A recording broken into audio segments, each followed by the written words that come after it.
If you've been going around the good old internet looking for the right podcast to fulfill your New York Yankees needs, well, I'll be the first to deliver the good news to you. You have found it. Here on Yapping Yankees with me, your host, Mike Scudero, you and I will be discussing the latest news, takes, and talk throughout the entire Yankee universe. Oh, and there may be some ranting on my behalf. Yeah. Anyway, what do you say we get to it? Let's get to yapping! This is where the fun begins. Damn straight this is where the fun begins, Anakin Skywalker. Hello there, my fellow Yankee fans, and welcome to episode 237 of the Yapping Yankees podcast. As always, I am your host, Mike Scudero, your friendly neighborhood Yankee yapper with the best yap in all the land. Here on September 29th, 2024 with yet another extra large order of the Yappuccino for you. Thank you very much. Usual round of applause to start the show, I guess. My friends, it is a good day. Not only did the Yankees finish the season very nicely in Game 162, appropriately finishing it off on a high note with a victory, but also they are number one in the American League. As of yesterday, actually, but today I can come here on Yapping Yankees and officially, proudly report it to you right here. Yeah, why not another round of applause? Number one in the American League, my friends. The season is over. Just like that, it's done. Aw, Darth, don't do that. It's okay, because up next is the best part of it all. The entire reason why we play said season. Listen to that rhyme. We are on fire to start the show here. But the entire reason we play the season to begin with. The playoffs are about to begin. Give me a hell yeah! Hell yeah, Stone Cold. Sound effects galore to start the freaking show here. So, the season is done, guys. 162 games, just like that. Like we talk about every year around this time, 162 freaking games. Come and gone. Just like that. I always say, Major League Baseball may have the longest regular season, especially as far as games are concerned. But that doesn't stop it from going by in a flash. Before you know it, the season starts, and then it ends.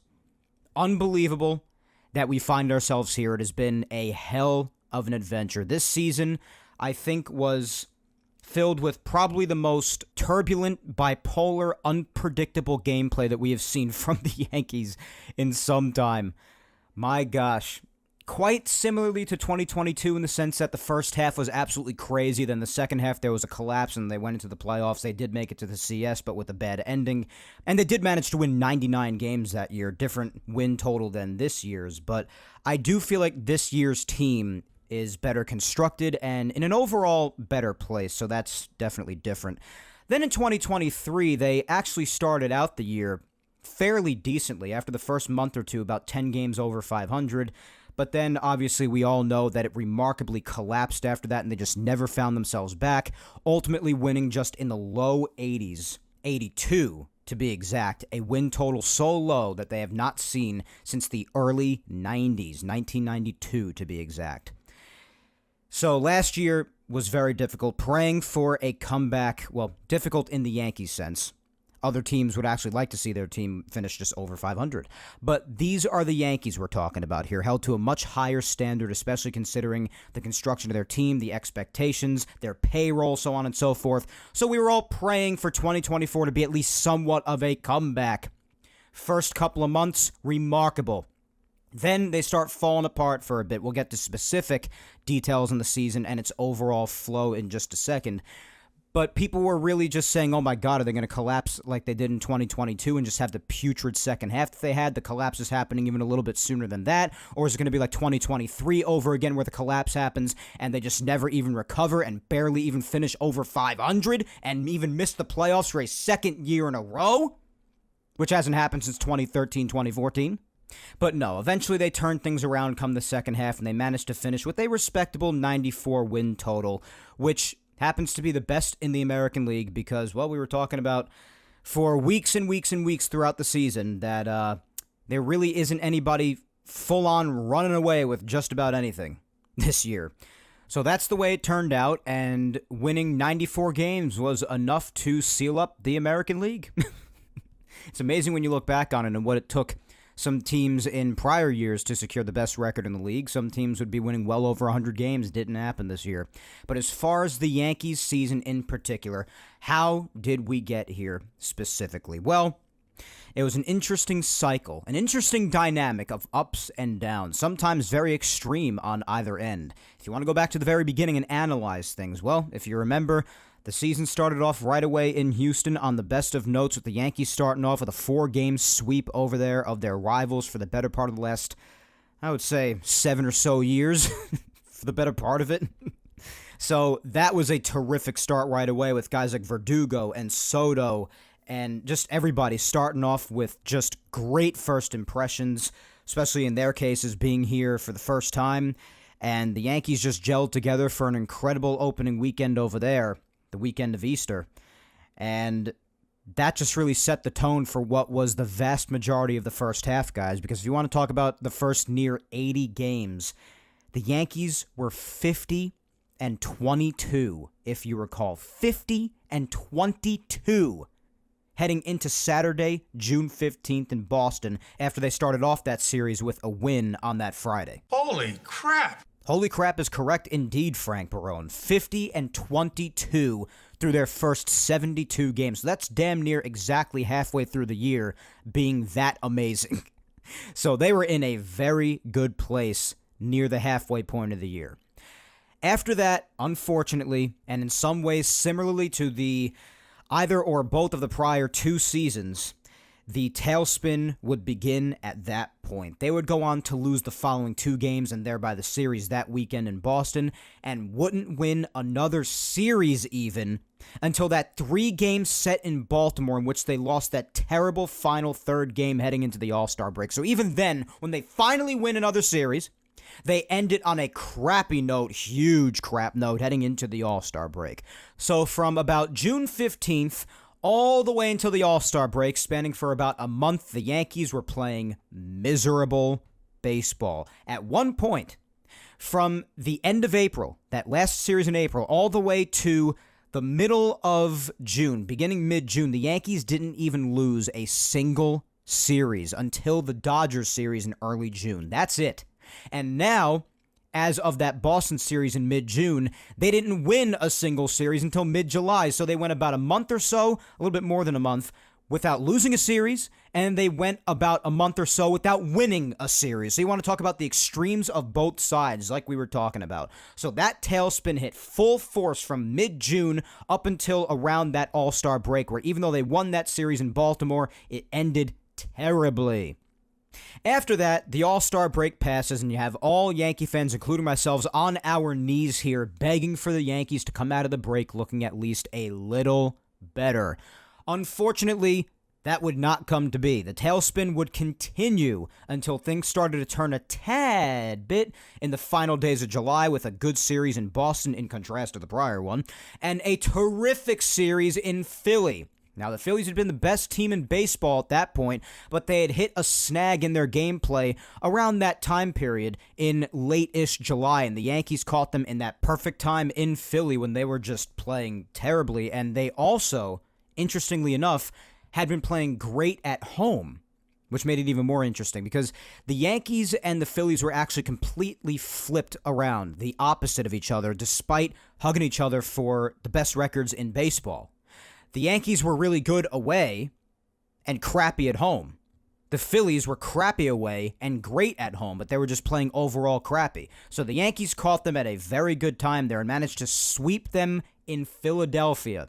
That was really when everybody started to feel better about the Yankees. Started to win some series again. Lots of August was a bit of win some, lose some, as we remember, back and forth, win 2, lose 1, win 2, lose 3, just a lot of back and forth. But from mid-August to right now, despite that continuing a bit throughout the remainder of August, but overall, following the conclusion of today's game 162 against the Pirates, in their last 57 games. So this is probably about 2 months or so of time, so taking it back to early mid-August overall, despite the Yankees' gameplay taking a step down, definitely at least from where it was at throughout the first 72, that's for sure, but the Yankees in their last 57 games following the conclusion of the regular season today had went 34-23, so they have won 34 of their last 57 as of the end of the season today. And we were talking maybe 3 weeks ago about how since the Yankees were on fire until mid-June, since then, up until about 3 weeks ago or so, when the Yankees' gameplay really started to take a shift for the better, the Yankees were barely even a 500 team in those months' worth of time span. Things were getting a bit hairy, and that was when the Yankees and the Orioles were still a bit close, but especially as of the last 3 weeks or so when things started to turn around, in their last overall 57 games, they were able to compile a 34-23 record, which is not bad by any stretch of the imagination. And speaking of those prior weeks, particularly in the prior 2 to 3 weeks before this past week that just finished, that's where they finally made the difference in separating themselves specifically further than they had been all year just about, other than maybe the start of the season when the Yankees appeared to be unstoppable. But it was really the week before this past one and the week prior to that, the Yankees really started to pull away when they were winning more games and the Orioles were still playing just really bad baseball, just really bad pitching games, and their offense dying in a number of them as well, losing a bunch of series to sub-500 teams, which the Yankees did plenty of throughout the month of August at times, so the Yankees can't really talk themselves, but their days of facing sub-500 teams are over anyway as of the playoffs, so that's definitely good because the Yankees appeared to play down to them a decent amount, but the Yankees were able to compile some victories in the couple of weeks prior to this past one that just finished, and that was what really made the difference ultimately. The Yankees really improved that record I gave to you within their last 57 games. Were able to improve that, and were finally able to pull away from the Orioles just enough to be able to not really even have to have a great ending week here, which this past week was not a great one by any stretch of the imagination. But they gave themselves and granted themselves the ability to be able to do that because of the work they put in the 2 to 3 weeks prior to this past one that just finished up. And therefore they were able to finish the division up and clinch first place and ultimately also clinch the 1 seed over the Cleveland Guardians. At the end of it all, through all the good and the bad, the ups and the downs, the trials and tribulations that rear themselves every single long baseball season for every team just about, the Yankees have a good finish both today with the win over the Pirates to end the season in Game 162, and overall ending with an official 94-68 record, and as I had confirmed a number of times already, the number 1 seed in the American League for the first time since 2012. Sure, why not another round of applause? It's not necessarily their best division or even 1 seed victories in their history, but we've spoken about, again, I even mentioned it earlier on in the show, there's no far and away clear outlier throughout all of baseball this year. Highest win total for anybody, actually, was the Dodgers, with winning their 98th game today at Coors Field, followed by the Phillies with 95, and then the Yankees with 94. So, the Yanks have successfully secured home field advantage with this 1 seed victory all the way up until the World Series. As far as they are dealing with the American League, they will have home field guaranteed in any round they are to make it to in the DS or beyond up until the World Series. Obviously, other than that, it's just the CS, but in the DS and the CS, they have guaranteed home field advantage. And the World Series itself, if they're to make it that far, well, we'll have to see as far as that. If the opponent is either the Dodgers or the Phillies, then there will be no home field because those are the only 2 teams throughout all of Major League Baseball that finished better than the Yankees, so they will have home field in the event of those matchups. Literally anyone else would mean home field all throughout for the Yankees, even in the World Series. That's the overall picture right now, guys.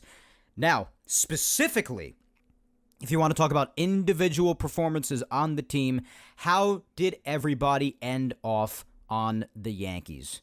I definitely wanted to start with the lineup first. Now that the season is all done, let's round off how everybody has done recently and how they did on the whole. I think this is a good thing to do officially now that the season has come to an end. We start with our newfound leadoff man, the last month plus, Gleyber Torres. Now, up until the Yankees moved him back to leadoff later on in the season, late August, early September, because obviously he started off the season for a brief time in the leadoff spot, then they moved him out of there and then moved him back to there towards the end of the year.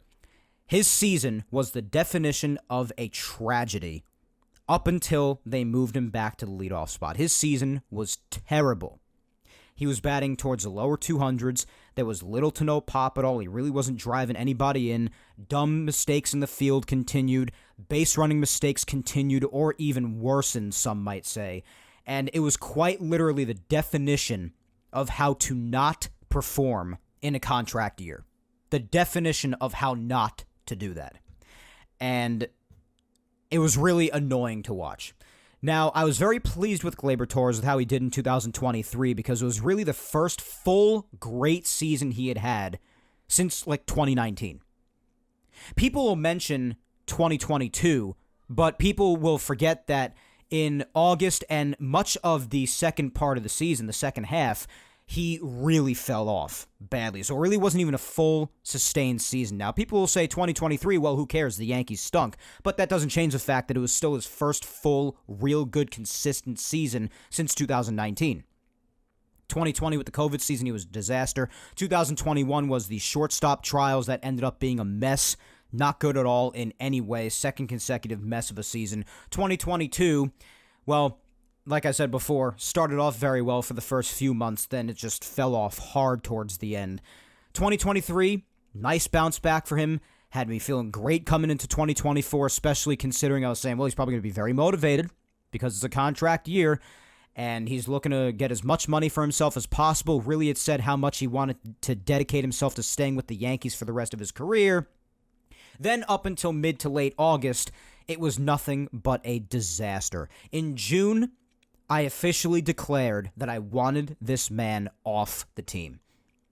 And I stuck with that throughout the entire season, even up to now. As a matter of fact, I will give Gleyber all of his due credit for what he has done in the leadoff spot from an offensive standpoint for the last month or so. I will give him all the credit that he wants and deserves. And I have for weeks now, and I'll continue to do so here today.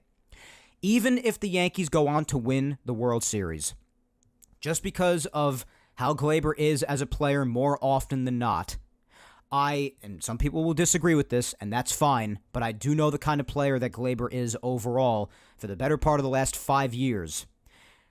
I will still say, Gleyber, thank you so much for everything you did late into the season and even into the playoffs, depending on the October that he has, but best of luck. Give him all of his due credit and, remember him fondly at the end, but I still don't think that this is a guy that I particularly care to have on the Yankees long term. I just don't. More often than not, it has been a chore to watch this kid. And we're getting towards the part where he's not even really a kid, and we're still seeing the amateur mistakes. And we've still seen it in weeks past, even recently. Continued base running mistakes, gaffes in the field. It happens every now and again. Probably even more so than every now and again. It might be a little bit generous there. But from an offensive standpoint, I will give it to him. It was a train wreck up until about a month ago. But since he was moved back to leadoff, the Yankees have finally found their leadoff man in 2024 down the stretch here in the later part of the season, which is huge considering how much trouble they had for the vast majority of the year finding a leadoff hitter, finding a cleanup hitter, finding these vital lineup slots that are oftentimes vital to teams' success, who actually have World Series aspirations. And they were finally able to find that in Gleyber in the last month here, and for that, I have to give him all the credit in the world. You look at what he had done in his last 30 games. He was 41 for his last 130 after the conclusion of game play today. So in his last 30 games, he was batting .315 with a .371 on base and .454 slugging. That's well over an 800 OPS, .315 average. And even in his last 7, to finish off this past week here, which wasn't a great week for the Yankees, to finish off the season particularly, but Even in the last week, 12 for his last 31, 387 average with a 424 on base and a 581 slugging. That is an OPS of over 1,000. You don't hear that from Gleyber really much at all, even in a small sample size like just this past week. You really don't hear those kind of on-base slugging OPS numbers from him. So since he was moved to leadoff, from an offensive standpoint, because I still have my defensive and base running issues with him, overall focus and in-game awareness issues, but offensively, I got to give Gleyber all the credit in the world for this last month. He was terrific. He ended up making what was a train wreck of a season look, from an overall standpoint, okay. Which it was so bad that even the fact that he was at the end able to make it look on an overall basis okay shows just how great this last month plus has been with him in the leadoff spot for himself. Finishing with a 257 average, 15 home runs, 63 RBIs, and a 708 OPS due to a 330 on base percentage and a 378 slugging percentage. So overall, that season now looks to be okay. And it was a train wreck from mid to late August, all the way going back to the beginning. Train wreck. But again, that's a credit to how fantastic this last month plus has been for Gleyber Torres. September and even the very, very end of August, right when he was moved to the leadoff spot. Great. So if he can take that into October, we potentially have a great story going on here. We really do. We'll see what happens. I'm very curious to see what Gleyber does in the month of October. Are we going to see the Gleyber Torres with all of the putrid habits in the world, or are we going to see the Gleyber that we have seen throughout the month of September that has been a gift to watch, whereas the prior 5 months, it was an absolute chore? I'm very curious to see the Gleyber that we are going to get. Juan Soto, the man I have frequently referred to as the Captain Aaron Judge's assistant. Well, Soto's season was actually pretty interesting. For the first bunch of months, he was terrific. Bunch of months. Then, maybe in late July into August, particularly in August, maybe into the start-ish of September, started to take a little bit of a downturn. Little bit. Which was completely understandable because for the first 3-4 months or so, he was that godly, honestly. So then you started to see his fielding come back down to earth a little bit because we had all known that Juan Soto has not been the best fielder throughout his whole career.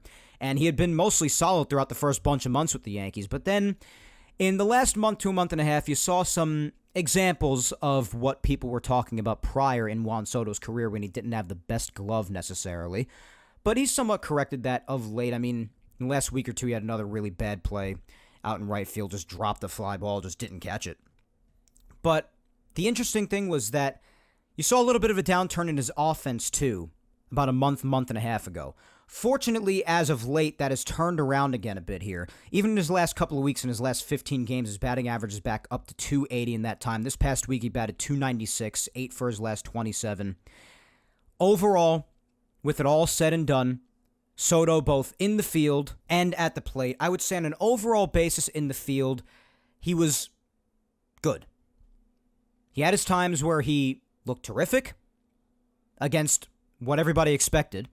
And then he had his times where you saw a lot of the prior struggles earlier on in his career in the field. So it just depended on the time period you're talking about. So I would land somewhere in the middle on that personally. And offensively, unbelievable season. Would have been even better if not for that downturn for those few weeks, maybe in mid to late August into the earlier part of September. If not for that downturn there, would have been even better than it already was. He had a lot of career highs. 288 average, that is not a career high, but you will take that every time. Any average hovering around like 290 plus, take that every time. 41 home runs, a career high. The most he had in a season prior was last year, and he hit 35. So that is 6 more than he had last season. 109 RBIs, missed a career high by 1 in 2019 when he was a World Series champion with the Washington Nationals. That year he had 110 RBIs. Now he had 109, tying last year's RBI total. A 419 on base percentage. That is only short to his 465 on base percentage in 2021 when he walked 145 times and got 157 hits. So that combined will give you that kind of a ridiculous on base percentage, but it is short only to that. So if you take away that year in 2021, he has not achieved, and also you can count the 2020 season if you'd like, but almost nobody does. In 47 games, he had a 490 on base, but that's 47 games. In real, full, legitimate seasons, only 2021 was better with that statistic. With slugging percentage, in a full, respectable season, that is a career high. In 2020, in the COVID season, it was 695, but that was the COVID season. Every other season, it beats that. OPS, 988. Short only to his OPS in 2020, again, the shortened season, which was well over 1,100, almost 1,200. And in 2021, it was 999. So this was short by only 0.11 points to 2021. So hugging career highs or passing career highs, Juan Soto this year. Incredible overall season. And I really cannot wait to see what this 25-year-old generational stud does in the playoffs with the Yankees. I am so freaking excited. We'll see what happens with him. Speaking of the captain from before, well, need I really say much? He had a 16-game homerless streak a number of weeks ago. The first 3 weeks or so of his season were terrible. And we found certain Yankee fans actually giving up on him. Yeah, honestly, hilarious. So, you had people giving up on the man. Unreal. When all was said and done, even with those couple of dry spells that he had, for the remainder of the season, well, it would amount to a campaign that saw a 322 average. 322. That is a career high. It saw a 458 on base percentage. That is a career high. It saw a 701 slugging percentage. That is a career high. It saw an 1,159 OPS. That is a career high. All in 158 games played. That is also a career high. All even more than, yes, even his 2022 campaign. And along with all of that came 58 home runs, surpassed only by his 62 home run total in 2022, and 144 RBIs, a career high. And also a number in that regard, 144 RBIs in one season, that nobody has achieved since the mid-2000s, about 20 years ago. We always spoke about 2022 being a season for the ages, and please don't get me wrong, it still is and always will be, especially for someone who's clean. But so was this. Only being short by 4 home runs of his home run total in 2022, every single other thing about 2024 somehow managed to be even better. Only missing 60 again by 2 home runs. And he'll have cracks at it to hit it once again in future seasons. He might do it, who knows? He has had 50-plus in 3 seasons already. And I have a feeling that's not going to be the last time he does that, of at least 50. But Aaron Judge, the captain of the Yankees, with yet another surreal season to add to his remarkable career. Nothing really else to say. The only unfortunate part is that, like 2022, by really not much at all, missed it by even less so in 2022, and his batting average this year would have won it for him in 22, but this year also missing the Triple Crown by just 10 batting average points behind Bobby Witt Jr., who finished with a 332 average to Judge's 322. So just by a very thin margin, Aaron Judge again missing the Triple Crown. But everything else, I mean, it shouts universal MVP, let alone AL MVP, to say the least. So Aaron Judge just, I mean, hats off once again. What else can you really say? Unbelievable. Austin Wells, well, this is an interesting one. Because Austin, for the vast majority of the season, especially the middle part of it, because the beginning part of it saw him not really getting as much playing time as he deserved and hitting into a lot of bad luck. A lot of the time he hit the ball very well, just did not get the result that he or anyone else wanted. Then Trevino got hurt towards the middle-ish part of the season, and he was playing damn near every single day, more so than he probably had ever played at any level in his life. And then you started to see the results turn, and he was as amazing as just about anybody on the team, other than maybe Judge or Soto, especially when they finally did what I had been begging the Yankees to do for a while, and that was move him to the cleanup spot to try to give him the opportunity to settle in nicely there behind Aaron Judge, because Judge especially was looking for some nice protection behind him because the Yankees had had so much trouble with the cleanup spot, like I had mentioned earlier. They had really found a great groove with Austin Wells for some time at that point, and that lasted for a long time. It really did. He was phenomenal there. And we even saw the defense massively improve for a while there, and for the most part, even up until the end here. So we saw some growth in that regard. But towards the end here, the only thing is that while results weren't falling in the earlier part of the season, and then up until just about maybe a handful of weeks ago, things were fantastic. In the last couple of weeks, Wells has been really bad. So not the best finish at all for him, which is sad to say because it was really fun with him there for a while. I just think he just continues to need more and more looks, but it is also a possibility that since he played more games and caught more games up here than he had done at any level just about in his life, 115 games, it's possible that he could have begun to tire out a little bit. So I think that in the regard of having a lot of rest until the Yankees' first playoff game next weekend, I think that could actually do him a lot of good. And then after that, I hope he's in there every day, still getting all the looks that he deserves. And we see a lot of what we saw throughout a chunk of the middle part of the season there. Because Austin is a very important part of what the Yankees are looking to do. And if he can be that terrific cleanup hitter that we saw for a chunk of the middle part of the season towards the later part, well, that'll make all the difference for the Yankees, having him back there catching as well every single day throughout the month of October. So that's what I'm really looking forward to seeing from Wells, despite his really bad finish here. If this rest will do him good and turn things around here heading into the playoffs. I mean, he's 1 for his last 25. He's 4 for his last 48. It's been rough. It's been rough for the last few weeks for him. It really has been. So I hope to see that turn around after getting some rest.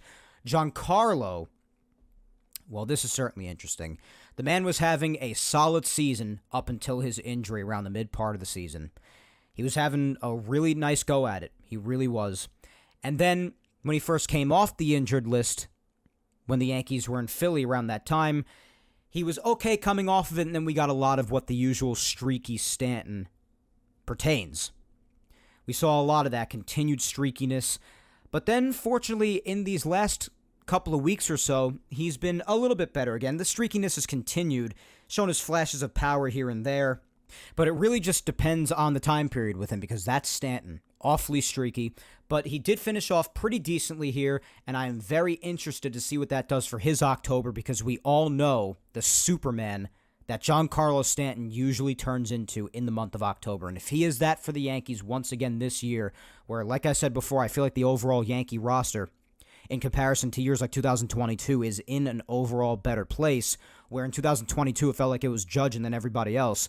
Now, if Stanton could join forces with the likes of Judge and Soto, and if Glaber can continue to be the leadoff Glaber he has been for a while now, and if Wells picks things up after getting some rest, and we see a lot of what we saw from the Austin Wells in the middle of the season that has him in the Rookie of the Year discussion right now, if all of these things gel together, if Jazz Chisholm finds his groove again at the plate, we're talking about a dangerous Yankee lineup, and they have that potential, and that's why the Yankees are such a baffling team, because you know at their best, they could beat anybody, especially in a year where there are no runaway outliers like we've established. But then at their worst, if nothing's working, well, they probably would have a tough time beating the White Sox. So we know that about the Yankees, and that's what makes our trust in them shaken at times. But Giancarlo could be a very important piece to that mystery puzzle right there. If he is the usual October Stanton, it could be fun. Overall, finished off with a 233 average, 27 home runs, and 72 RBIs with a 773 OPS. An okay season with another unfortunate injury that found its way into Stanton's season towards the mid part of it, unfortunately. With another 40 games or so, could have been very different. 35-plus home runs maybe, and probably closing in on 100 RBIs. Would have been his first time at 100 RBIs since 2018. He had 97 in 2021 when he had that great year. But would have been nice. I mean, the only thing that really matters now is October, and you hope he hits Superman mode. That's what you hope for. Mentioned Jazz Chisholm before. Obviously, the Yankees trade deadline acquisition for the lineup. We all know what he was able to do with the Yankees for the first bunch of weeks. I mean, he only started to have a bit of a downturn in the last couple of weeks here, but before that, he was terrific with the Yankees from an offensive standpoint, and we saw some of the growing pains, unfortunately, with him at third base because the Yankees tasked him with playing there since they chose to hold on to Glaber at second base, which is Jazz's usual position if he's not going to be in the outfield. So we've usually seen him play third base just about every single day. He was moving around a little bit when he first got here at the very beginning, but since then, it has consistently been him playing third base. We've seen some of the growing pains. We've seen some fantastic plays. And that's the baffling part because this was the first time that he's ever played there in his professional career. And yet, you saw him bobble or just screw up some beyond routine plays, whether it be on the ground or in the air. But then you've seen him make unbelievable plays. Because we know he's generally a solid defender, but he had never played at third base, so now you're getting a bit of both of those sides for him. So it's been an adventure at third base, and I only hope that it doesn't come back to bite, that the Yankees are playing another guy out of position heading into October. They've done this many a time, and it usually bites them when it counts, but we'll see. Hopefully it doesn't this time. But at the plate, like I said, up until a couple of weeks ago, he was fantastic. Last couple of weeks, it hasn't been too pretty. This past week, he was 6 for his last 26. He did hit another home run the other day. So, I mean, it's a little bit of a mix for him right now. Last couple of weeks, it's been a rough go, but then before that, he was a pleasure. So, hopefully, he has a positive turn offensively, rather than just decent offense going into October. We really need him to be a threatening left-handed hitting force in that lineup. So we'll see what comes of Jazz. I think it'll be very interesting. He's really never had the opportunity to strongly compete in the month of October before in making a deep run into the playoffs. So we'll see what he does. It's going to be super interesting. As far as Dominguez/Verdugo with the whole left field mess, well, we saw a lot more of the platooning and some more of giving Dominguez some days off this past week, which I was not a fan of. I'll start with Dominguez, I guess, but it has been awesome to just see him back up here once again, honestly. So that's very good. Only thing that concerns me is that they're going to be having him in left field probably throughout, whenever they play him throughout the month of October. The left field defense has been shaky. Just got to be real honest with that. He has missed a lot of balls that he shouldn't miss, that a major league left fielder should have a hold of. But we know that his primary position that he's been playing for a long time now has been center field. Right now, the Yankees will probably end up still having Judge in center, Soto in right, and Dominguez in left. Center field is plugged up unless Boone does his usual lineup rotating that he's not going to be doing in October. He's going to be putting together his best possible arrangements in the most important games, obviously. So left field, if he's playing, is going to be his. And his defense out there has me a little bit nervous for that, just have to be honest. The offense hasn't fully come around yet, but we have seen glimpses here and there of the Jason Dominguez that we saw in the second half of last year before getting hurt. So that's definitely very good. You see the power stroke still there at times, but overall it's yet to still just fully come together offensively. I just think with more and more looks, that's only going to get better and better. So I'm willing to definitely remain patient with that as far as Dominguez, and I do think that he could really be a sneaky, huge, young phenom in October and end up being a great story, at least as of with the bat. Maybe he could just turn things around completely in the field too and totally surprise all of us. I don't know. But a little bit worried about the fielding. That's probably where Verdugo has the edge over him. But offensively, I still want him to get more looks. I think it is especially important for him to get October experience because even if the Yankees had made it last year, then he wouldn't have experienced October because he was already hurt, obviously. But this year, while he has the chance to experience it, let him experience it. If he's going to be a Yankee for a long time, the Yankees pride themselves on always finding themselves at least contending for a championship and making the playoffs. So it's important that Jason accumulates that experience. Let him get it. So I'm going to be very interested to see, despite what has happened so far with Jason, a lot of ups and downs offensively and a lot of downs defensively, unfortunately, what he does in October. As far as Verdugo, like I said, he definitely has the edge in left field defensively. Offensively, he still does absolutely nothing to impress me. Yes, he did have the go-ahead 2-run single to win the last game of the year here, and that's very nice. Game is meaningless, though, so it only has so much value to it. But in his last 7 games, I mean, he's 3 for his last 21, 10 for his last 49. Even in his last 30, he's 24 for 105, under a 230 average, with an OPS of like 601. In his last 15 games, his OPS isn't even 600. So, listen, with the bat, I've expressed that since maybe 2.5 months into the season when Verdugo was surprisingly very good offensively. Since then, he has been nothing to shake a stick at all. I know he had those handful of weeks, like in late August into the early part of September, maybe, that he had a little bit of an upturn with his offense, particularly in late August, but it wasn't nearly enough to justify him having an offensive edge over just about anybody, especially a young phenom who really needs to accumulate experience right now. So, they claim it's a tough decision who to play between him and Jason every day. I'm sure Verdugo's probably going to get the edge of playing time, although I don't agree with it in October because last couple of times out there, the offense has been the problem for the Yankees, and Jason will give them an edge offensively, especially with the additional power.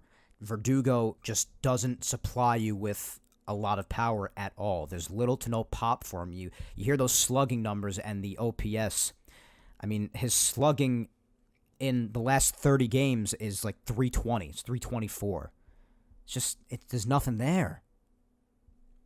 So if you're okay with someone who's most of the time going to hit you singles, then fine, whatever. I guess Verdugo might be your guy occasionally. Not even all the time in regards to that. So we'll see. We'll see how they handle them in the playoffs. I'm sure it'll annoy me at least a little bit. So then you have Anthony Volpe. I mean, what can I say? I've been saying that since the first month or so. On an overall basis, I mean, Volpe started out the season in the first month or so looking like he was going to be a top shortstop in the entire game. Like he was taking all the steps that we could have ever even possibly imagined and prayed and hoped for in his sophomore year. Then he had a hot streak right after the All-Star break for 2 or 3 weeks, and outside of that, it's just been bad.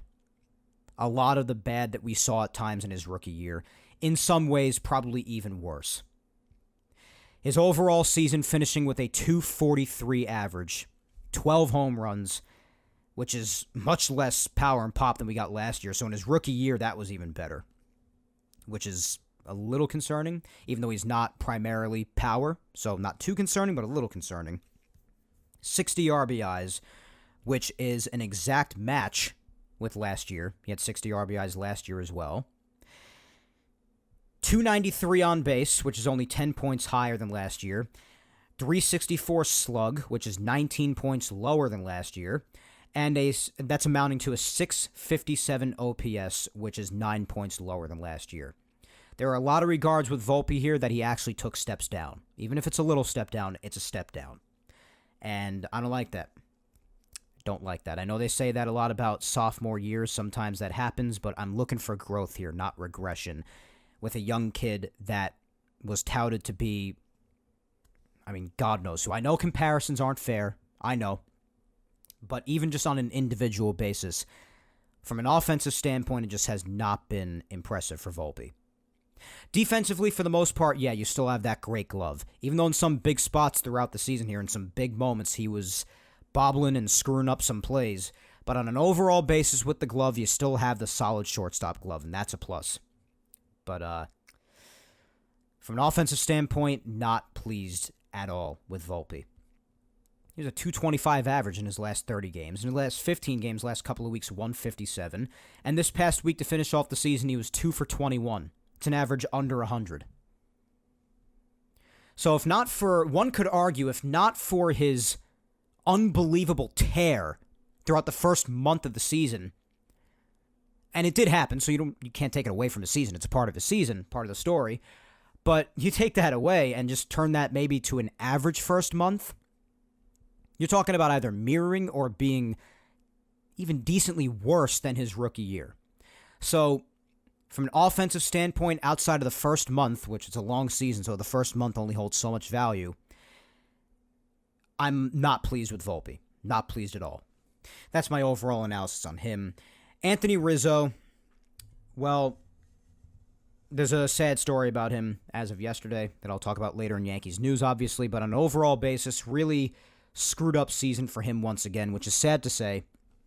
Started off the season looking all right, and then leading up to the time where he hit the injured list for the first time after getting hurt in Boston with his arm, he had been on a major downturn again with the bat for some time leading up to that, and bafflingly so, which was never a problem for him. We've spoken about this before.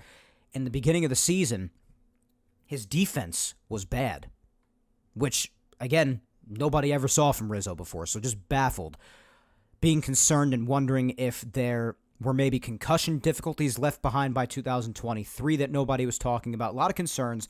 Then he gets hurt, comes back for the last month of the season, and myself and a lot of other people, after getting little to nothing from Ben Rice or just about anybody else that had an opportunity at first base up until Rizzo's return, after they had done little to nothing for the better part of the month plus leading up to Rizzo returning, all of us were saying, might as well see what Rizzo's got left in the tank to finish off here, what could be his final days as a Yankee, because he has that club option on his contract next year that I really don't think the Yankees should exercise. I really don't, especially now with everything that just happened. But nonetheless, when he came back, had some flashes of the offense being there at times, but overall, this past week he was actually very good.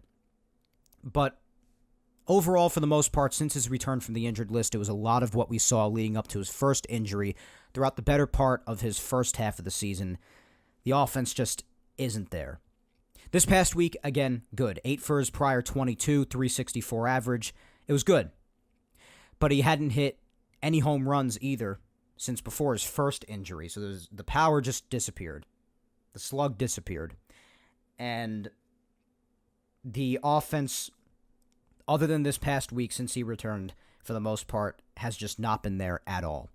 The one positive I will say is that Rizzo's defense, after coming off the injured list, was terrific once again. So that was good to see that from Rizzo once again, because that's the Rizzo that we've always known, being a terrific first baseman, platinum glove winner, the whole nine. But the offense, we saw a lot of just that continued terrible lack of production. Ultimately, rough season for him with all of the injury time and all of just the continued downturn of his career, especially from an offensive standpoint, unfortunately.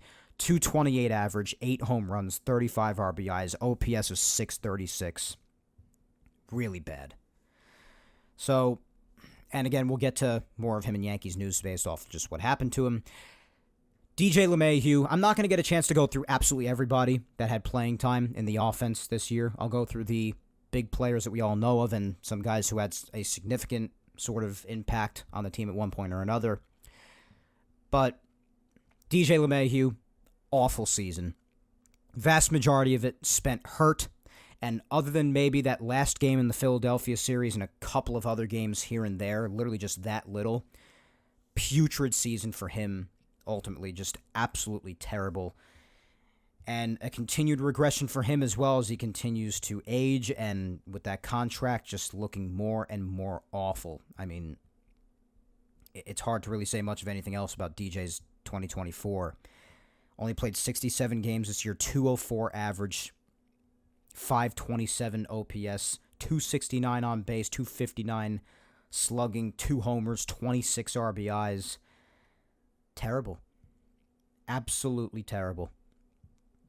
So, unfortunate there for DJ. We'll see what happens, if anything, if the Yankees don't ultimately just cut him and eat that money. We'll see what happens, but interesting to see what he does in 2025, if anything at all, if he's even here. But 2024, ugly for him. Mr. Ben Rice, who is back today because of what I just mentioned happened to Rizzo before, on a vague note. Haven't talked about it in depth yet. But Rice, I mean, when he first came up, a lot of enthusiasm. I was at his 3-homer game, which was unbelievable. Around that time, he was contributing a lot. But then we know for those last bunch of weeks there, up until he got sent back down to AAA when Rizzo was ready to go again, he was just doing nothing over there. And it was getting tough to watch. Now he's back, and he's probably going to have a role in October, which is super interesting. Very interesting dynamic going into October here. Not really expecting to see Rice again, but here he is, and we'll see what he's able to do here. But very interesting there. See if he's able to turn himself around from the Rice that we saw leading up to Rizzo coming back. I know when he went back to AAA, he was doing very good again. So we'll see what comes of that. Very interesting there. But you had Rice, and then obviously you have Oswaldo Cabrera, who spent a chunk of the season, especially the middle to the later part, on the bench, more so than he deserved sometimes, but he started the season unbelievably. And then after that, even in the times where he wasn't called upon as often, when he was called upon, a lot of the time, Oswaldo got the job done. And we know how many different positions he could play. He could play in left field. He can play in the outfield when they need him to. And he can play any infield position, third, short, second, or first. So the versatility is surreal. The reliability is surreal because of that. And he just gets the job done whenever he plays. So I think the Yankees should make some legitimate use of him in October wherever they could.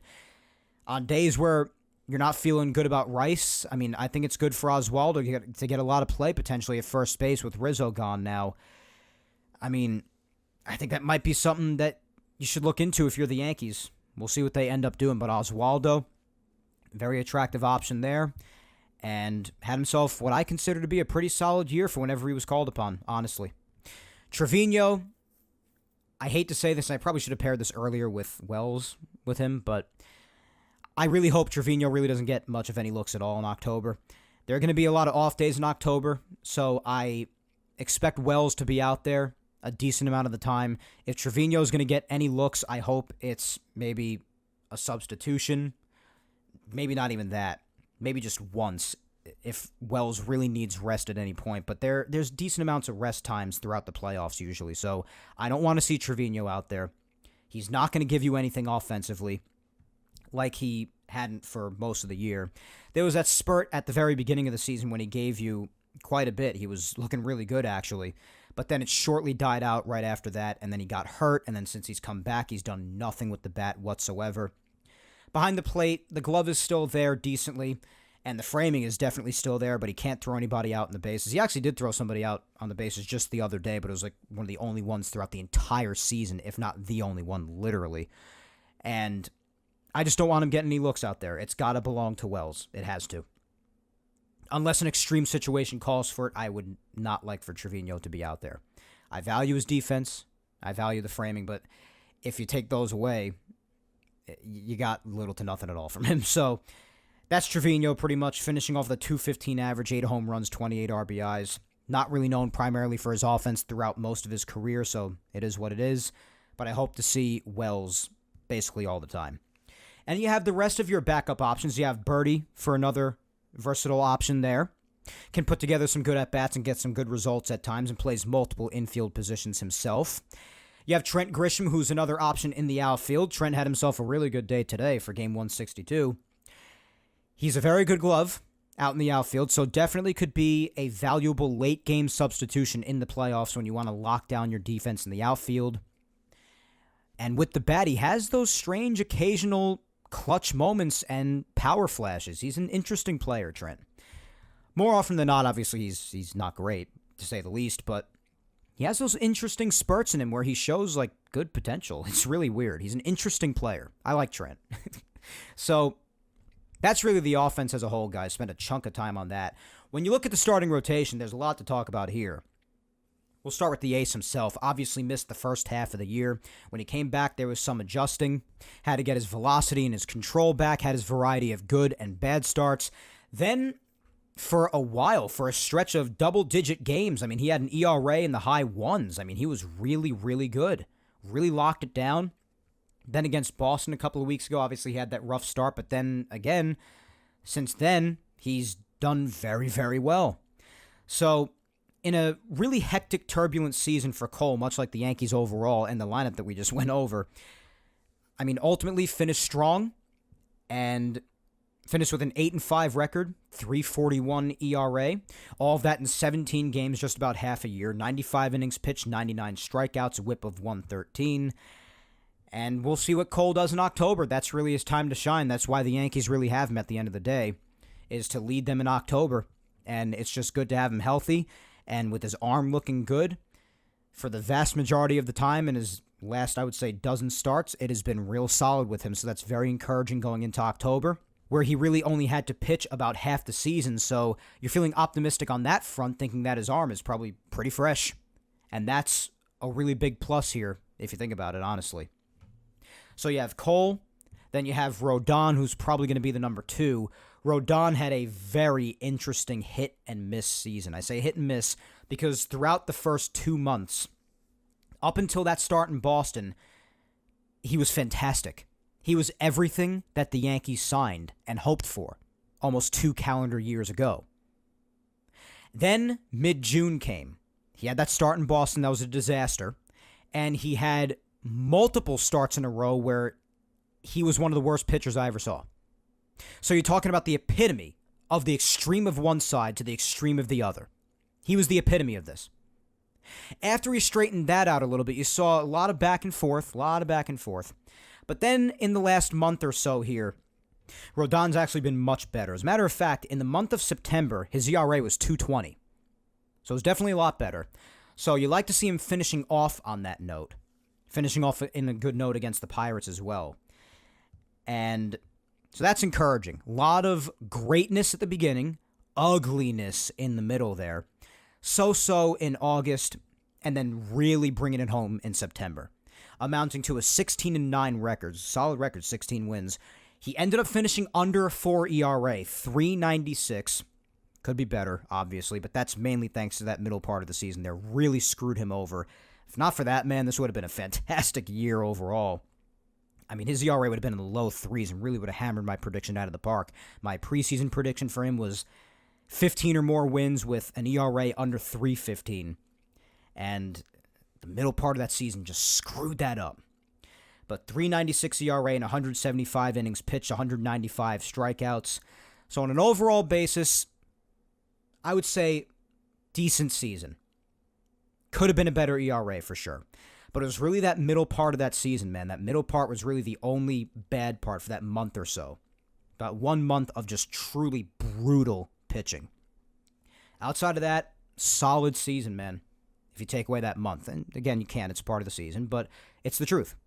But you want to talk about what the Yankees brought Cole in, very similarly to why they brought Rodon in, to be that 1A behind Garrett Cole, especially in October. So this is the first time we're going to be getting to see Rodon pitch in October in the pinstripes. Another person I'm very interested in seeing how he does. He is a very important part of what the Yankees are going to do in October. Very important. If he sucks, the Yankees are going to be in a bad way. If he's good, it's going to really help things along, truly. Then you have Luis Gil, another guy who is making a run for the Rookie of the Year, I would say, alongside his fellow teammate Austin Wells. His final start yesterday against the Pirates really probably hurt that campaign, because before that he came into the outing with a 15-6 record with an ERA in the mid-320s. I would have given Luis Gil the Rookie of the Year award, not easily, because Cowser on the Orioles had a solid year, but I would have given Gil the award if not for his outing yesterday. Now it's a bit hairy. I'd probably give it to Cowser. Because now, after his 5 2/3 and 6-run outing against the Pirates yesterday, his first really bad outing in a while, his ERA is now up to 3.50, which makes things a little tough. And it's not brutal. And overall, more often than not, Luis Gil had himself a very nice season. Just a little back and forth. He's got to get the walks under control. This is what we were talking about for a massive part of the season. And it's really why he gets himself into trouble, because he just can't seem to throw strikes at times. Overall, solid season for what is officially his rookie year. Really solid. 15-7 record. Again, 15-plus wins in your rookie year. It's nice. 3.50 ERA. That was just in the 3.20s prior to just yesterday. So that's awesome. He did surpass 150 innings pitched with 151 and two-thirds, so that's good, and 171 strikeouts. So a respectable season for Luis Gil, and I'm looking forward to seeing not only how he shakes up in the Rookie of the Year race, but especially what he ends up meaning to this rotation in October. He's got to keep those walks under control in October. You're facing the best of the best that the game has to offer. You cannot be giving these guys free base runners up the wazoo in October. You just can't. So I don't know at what capacity they're really even necessarily going to use him. They may move him to the bullpen to be long relief in October. I don't know. But if he is in the rotation, which I expect him to be, although I won't be totally surprised if he's moved to the bullpen for October, but he's got to keep the walks under control. It's a must. So I'm a little worried about him in that regard, but otherwise, solid for Gil. Clarke Schmidt, interesting guy again. Once again, very interesting. He started off the season with an ERA in the mid-twos throughout his first couple of months. Fantastic. Really taking those next steps forward as a starter that we all envisioned for him and craved from him, knowing how good his stuff could be. It was fantastic. Then he gets this injury that keeps him out for the better part of the next 3 months or so. Devastating. The rotation somewhat held up without him, depending on the time period you're talking about throughout the season. The rotation had its good times and its very bad times. But really sucks that he had to miss the amount of time that he did. Really unfortunate because he was looking fantastic. Came back and, well, today he had himself a rough third inning and didn't really end up finishing strongly in his last start. But nonetheless, for the most part, since he returned from the injured list, I like a lot of what we've seen from Clarke Schmidt. The cutter is great, has great tail to it. The fastball's got good zip to it. The velo is there despite how much time he missed. The breaking stuff is sharp. And on an overall basis, despite having missed the amount of the season that he did, what he did pitch in 2024 was great. Absolutely great. In 85 and a third innings, 2.85 ERA, 5-5 record, not too favorable there, but again, had his starts where he maybe didn't get as many wins as he deserved. 93 strikeouts in 85 and a third in 16 games pitched. Like Cole, pitched about half the season and missed about half the season. But I'm very excited to see Clarke in October, too. He's going to be a very important aspect as well because he was so important in the beginning part of the year, and if they get that Clarke, that's going to be huge for the playoffs. And I think they very well could. I think they very well could get that Clarke. But because of the time that he missed, you might have to be a little bit careful with his innings and the amount of pitches he throws as well. But again, if you have other guys in the rotation like Marcus Stroman, who I'm going to get to in a second, or maybe if Luis Gil is moved out there into the bullpen, if you have guys that could piggyback off of him when the Yankees take their rotation probably down to at least a 4-man, well, then you could have Clarke piggyback with somebody else and have it be a really nice duo. Otherwise, you just let Clarke go usual 5-6 innings maybe and let the bullpen handle it from there. But otherwise, I look forward to seeing what I expect to be very good things out of Clarke in October. Marcus Stroman, well, unfortunately, you saw a lot of himself in the second half that we've seen of him in the second half in a lot of prior seasons. And that is that Stroman is just simply not a strong second half pitcher. Got another starting opportunity the other day when, unfortunately, Nestor went down. We're going to talk about that again in Yankees news, obviously. But this man, some people are talking about leaving him off the postseason roster altogether because how brutal he has looked for a chunk of the second half. But there's one thing that's for sure at the very least. This man cannot start a playoff game. He can't. He cannot start a playoff game. Maybe be out in the bullpen for long relief. I'm okay with that to a degree. But they got to be very careful with how they use him because, unfortunately, despite how good his first half was, Stroman, we know, has had a very bad second half. Really bad. I mean, against an Orioles team that really came into this past week's series really struggling. He went 3 1/3, allowed 10 hits and 6 runs, only striking one person out. Season ended up finishing with a 10-9 record and a 4.31 ERA, much of that being in the second half of the year. Like I'd said, I mean, in April, except for that last start on April 28th, he was looking really good. In May, he had a 1.67 ERA. In June, he really only had that bad June 6th outing. So for a chunk of that first half, he was solid, really solid. Then in July, this is where you start to see it take some more steps down. Had a 5.50 ERA in the month of July. In August, he had a 4.5 ERA. So, still not great, but maybe a slight improvement over July. He just really had that awful August 2nd outing when he went 2 2/3 and allowed 7 runs against the Blue Jays. Still continue to not be the best of months after that. And then here in September, his ERA has been 8.80. So it's just, he's a second half pitcher that we know him to be, unfortunately. So have him start in the bullpen at most. This man cannot start a playoff game, especially. Cannot. Then Nestor, well, we know the news about him. That will go over in Yankees news once again later on. But despite the extreme inconsistency we saw out of him throughout the vast majority of the year, he actually finished off his season very strongly. In his last 7 outings of the year, he had a 1.58 ERA. That's really good. So throughout most of the year, we saw a lot of inconsistency from him. We saw a variety of great outings. We saw a variety of some of the worst outings you've seen. So very inconsistent throughout most of the season, but from mid to late August all the way through to the end for the most part, he was really good. In the month of August, his ERA was 2.49. He really only had that really bad outing, 4 2/3 and 6 runs on August 8th against the Angels. Outside of that, guys, rest of August was almost untouchable for the remaining 20 or so innings, only allowed 1 run for the remainder of that month. And then in September here, against the Cardinals, he had that outing where he went 4 innings, allowed 5 runs, wasn't great, but again, the remainder of the month, the rest of September, for the rest of what was over 15 innings, only allowed 1 run, amounting to a 2.79 ERA September. So, again, a bit inconsistent, but for the later part of the year, he finished strongly. So that injury does sting that he has sustained here. And that's how Nestor finished off things. But on an overall basis, 9-10 record. He did have a few starts in the earlier part of the year that he deserved some more wins because the offense didn't have his back at times. But it evens out because he had himself more than a handful of disastrous outings as well. So it evens out, balances out. 3.77 ERA when all is said and done. Not brutal, honestly. 174 1/3 innings pitched. It's quite a bit for someone who missed as much time due to injury last year as he did, which is why it's unfortunate, but also not surprising that he is hurt the way he is now. It's sad. It really is, but finished off strongly. So that's good for him. As far as the bullpen, that had a lot of ebbs and flows throughout the season as well. Throughout most of the first half, the bullpen was terrific. Absolutely fantastic. It went along with Clay Holmes not even having an ERA throughout the first month or so. The rest of the bullpen followed suit really behind that.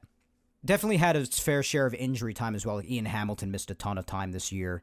Jonathan Loaisiga, unfortunately, went down very early and has missed the entire year up to this point and will miss all of October, all the way through to 25. You have guys like Trevino, who you haven't seen at all this year. You have Efros, who you've seen very little of, and the little you have seen, unfortunately, in contrast to what we saw in a lot of 2022 after they acquired him at the deadline. A lot of what we saw this year has been bad.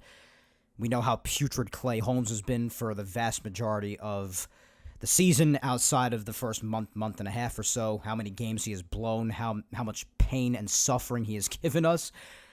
But then you have that nice little group for the last few weeks the Yankees have formed in that back end there. You have Tim Hill. You have Ian Hamilton. Since coming back, he's been very good for the most part. You have Tommy Kahnle. You have Luke Weaver, who's done a terrific job of closing games ever since the Yankees finally decided to take Clay Holmes out of the role. Jake Cousins is obviously going through his little bit of injury trouble right now, but he had really joined that nice group of guys in the back end there for a while. A lot of these names, as long as they have pitched here, have really come through for them, and you expect to have a big role in October, and I look forward to seeing what they can do, but it's been interesting with the bullpen. Ultimately, overall, I think they had an okay season as a whole. They had times where they were untouchable and unstoppable, and then they had times, especially around the middle-ish part of the season, even at times towards the end here, where it seemed like you had no options to turn to, so it was definitely very turbulent when it comes to them. Overall, I would land somewhere in the middle, maybe leaning a tad bit more towards bad-ish when it comes to them on an overall evaluation of them in their 2024 season. But again, in the last few weeks here, they developed that nice little core group of guys in the back end of the bullpen there that I think are going to be really important to them in October, so we'll see what happens. But on an individual basis and aspects of the team as far as bullpen, rotation, and offense, that's really the overall recap, guys. Really spent a chunk of the show on that here. But it's important to go over and talk about how things flowed with each aspect of the team, or even on an individual player basis as the team went along throughout the entire duration of the year, now that it is all said and done, wrapped up. And all of that has come together and culminated to prepare for October. And we'll see which dynamics took place throughout the entire season for each aspect of the team, or even each player on the team. We'll see which tendencies or gameplay takes place for each of those in October. I'm both exhilarated and terrified. I think it's safe to say. But real quick, while the season may be over for the Yankees and nearly just about everybody else in the major leagues, because Game 162 is over, the season isn't necessarily over for absolutely everybody, just an interesting talking point here when it comes to looking at the playoffs now. Because tomorrow, after some bad weather down south for the Mets and Braves games, and bad weather down south overall, especially with the hurricane that just relentlessly tore its way through Florida. And I do have family down there, and I know a lot of people live down there, of course. So all the best of wishes to my family and just everybody down there in Florida after the hurricane passed through. I hope you're all okay and safe. A lot of people died in it. It's just terrible to hear. You hate to hear that. But just definitely wanted to mention that, since that was a big thing from this past week, and wanted to give everybody down there all my best of wishes and thoughts and prayers. But that weather extended throughout much of the South and affected the Mets and Braves series that really was just trying to see its way through when it comes to how the National League wild card was shaken out. The last two games of that series got rained out. Only the first one was played where the Braves won. And now, after losing 2 out of 3 over the weekend to the Brewers in the Mets case, and the Braves losing their final game of the season here, and the Diamondbacks winning after losing yesterday, the National League wildcard picture is very interesting. Very, very interesting. So because of those 2 games rained out last week for the Mets and Braves, tomorrow, on a day that was supposed to be a rest day for everybody before the wildcard series starts on Tuesday for both leagues, now the Mets and Braves are using tomorrow to play a doubleheader. Whoever wins that first game, because there's a 3-way tie for the second wild card right now. The Diamondbacks are done playing, so they can just simply sit back and watch. It is not within their own destiny what their future is, which is nerve-wracking, because they're all in a 3-way tie. So whoever wins the first game tomorrow, they're automatically in. Because if the Mets win, there'll be a game up on the Braves and a half a game up on the Diamondbacks. Now, the Mets have the tiebreaker, too, against both of these teams. So that helps the Mets. That's why all the Mets have to do is win that first game tomorrow, or win either game, and they're at least in. If they lose both games, the Mets are going to be out, because the Diamondbacks are going to be a game better than them at that point. And the Braves will be 2 full games better than them at that point after having won both of those games, if that does play out. And the Mets will choke away a wild card spot within literally the last 2 games, possibly even the last game. But whoever wins tomorrow in the first game, the second game is going to mean little to them because they are automatically in. That's in the Braves case too. So this is very interesting as far as the National League wild card. It's going to be decided on a day where everybody else already finished gameplay. And it's nerve-wracking because the Diamondbacks don't even have it within their control whatsoever because they're not going to be playing. And if the Mets do lose both games, they could end up missing out on the playoffs. So things aren't even decided with the National League wildcard picture as of yet, which is why we don't even full-on have the opponents as of yet. If the Mets finish in the third wildcard, they'll be facing the 3-seed Brewers. If they finish in the second wildcard, they're going to have to be facing the tough Padres in the wild card round. So it's, I don't know. I mean, anything can happen in the playoffs. We always talk about how it's a crapshoot and whatnot, but if I were the Mets, I'd rather get the Brewers in the first round rather than the Padres, I think. That's just my personal opinion. I'm not a Met fan. Some Met fans may disagree. I think most of them would agree with my assessment. But the fact that the season is over for everybody else other than the Mets and the Braves, and because of that, the National League wildcard picture isn't even fully decided as of yet. That is crazy to me. So tomorrow is going to be very exciting to see what happens between the Mets and the Braves. Long and storied history and rivalry between those two, and it comes down to this because why not? Very stressful. That's going to be super intense. Unlike the Yanks, they have the next 5 days off, as I said before, because they are the 1 seed, Guardians are the 2 seed, and the 1 and 2 seeds in each league get that bye week, get those 5 days off until the playoffs start for them in the DS's next weekend. For the Yankees, it's Saturday, October 5th, so the next time that we yap next Sunday, the Yankees will have played 1 playoff game already. But that 5 days off is some cause for concern for some people because they know in that time that could cool some teams off. I'm a little worried about it with the Yankees, but I think in some regards, especially with Austin Wells, for instance, like I mentioned before, I think they could use the rest. I do. And they should be playing simulated games all throughout and whatnot. It's not the same as playing in an actual playoff game against a legitimate opponent. I know that. But they should hopefully stay a bit warm, stay fresh. I would hope so. And I think they will. I'm worried about it to a degree. Not too much. I think it'll be okay. As far as everybody else, especially in the wild card picture, I mean, they're taking it down way to the end. I mean, even the American League wild card was decided just today with the way it all shaped out. And it's very interesting because the Royals and the Tigers finished with the exact same record. But the Royals have the head-to-head advantage there, so they finished with the second wild card, the Tigers with the third. So at least as far as the American League, Yankees and the Guardians have the bye, of course. Houston will be playing a hot Detroit Tigers team and facing Skubal in the first of the wild card games. I do not envy that. So that's actually going to be a very interesting series. The Royals will be facing the Orioles, and the Yankees will be facing the winner in the DS of that series between the Royals and the Orioles. I think they could beat either of them, but the Yankees have looked odd at times against the Orioles. Sometimes they've handled them, sometimes they woefully did not. So that'll be very interesting. If they face the Royals, I would actually feel good about that. Orioles, a little nervous, but the Yankees will be facing the winner of that series, and the Guardians will be facing the winner of the Tigers and Astros series in the wild card rounds. Again, National League up for grabs. It'll be decided tomorrow with that beyond crazy doubleheader between the Mets and the Braves. And whoever goes into that first round, regardless of who their first opponent ends up being, it's going to be hectic for them. The Mets, if they go in, will have played 8 games in 7 days with this doubleheader going on tomorrow, without an off day going into the playoffs, which is unheard of. That's insane. They've played every day since Tuesday, played every single game this weekend. They did have a couple of those rest days for the rainouts, but that's going to sting here with the doubleheader tomorrow. And played the whole weekend, 2 games tomorrow, and then after a doubleheader going right into the playoffs. Oh my God. Again, I do not envy that. Talk about not having any, no rest for the weary. My God. Get no rest time going right into it. From the fire right into the inferno. So we'll see what happens with that doubleheader tomorrow. That'll decide things for the National League, guys. But that's the picture, at least for the American League. And the Padres and the Brewers are both waiting on the winner of whatever happens with this doubleheader.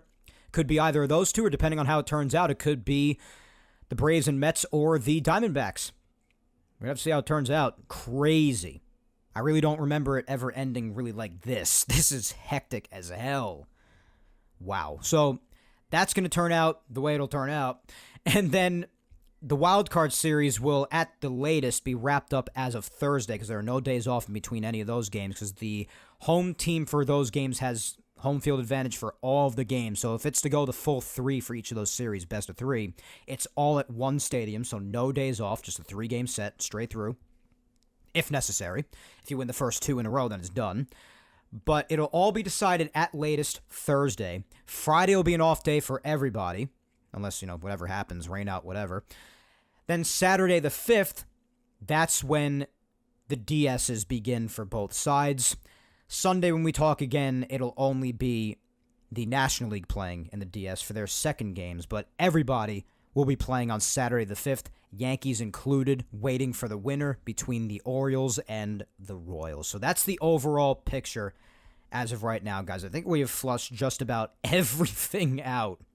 So, yeah, it's just crazy, guys. This truly is, as Anakin said at the top of the show, where the fun begins. But let's keep the fun going here on Yapping Yankees. My God, we're indecently. Why don't we talk about this past week's action, since we just talked about what's ahead already. Don't really have to cover that as far as the Yankees. The only game we're going to have to recap next Sunday is Saturday, when it comes to direct Yankees gameplay, at least. But we covered that, so why don't we talk about what happened this past week. Yapping Yankees time machine for the last week of the 2024 season. Let's do it.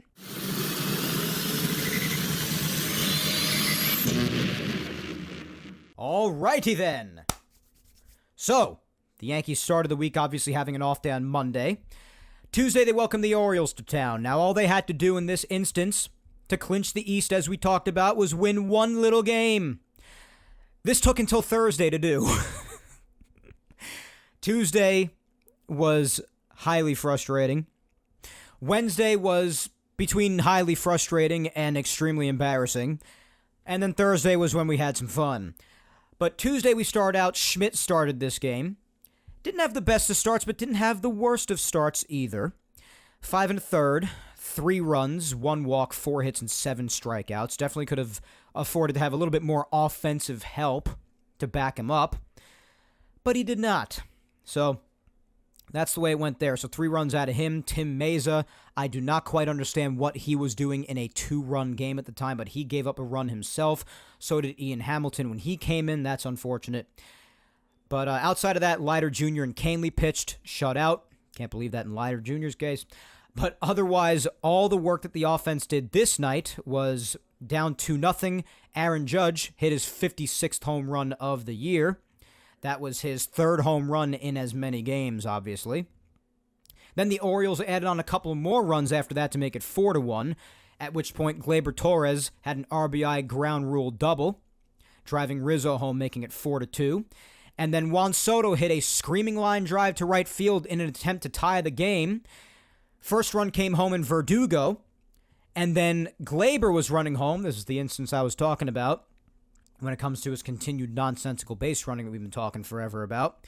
But after he had gotten his ground rule double before, he couldn't really decide whether to go home after Soto's hit or to retreat to third. He kind of was caught in between and got caught in a rundown and got tagged out.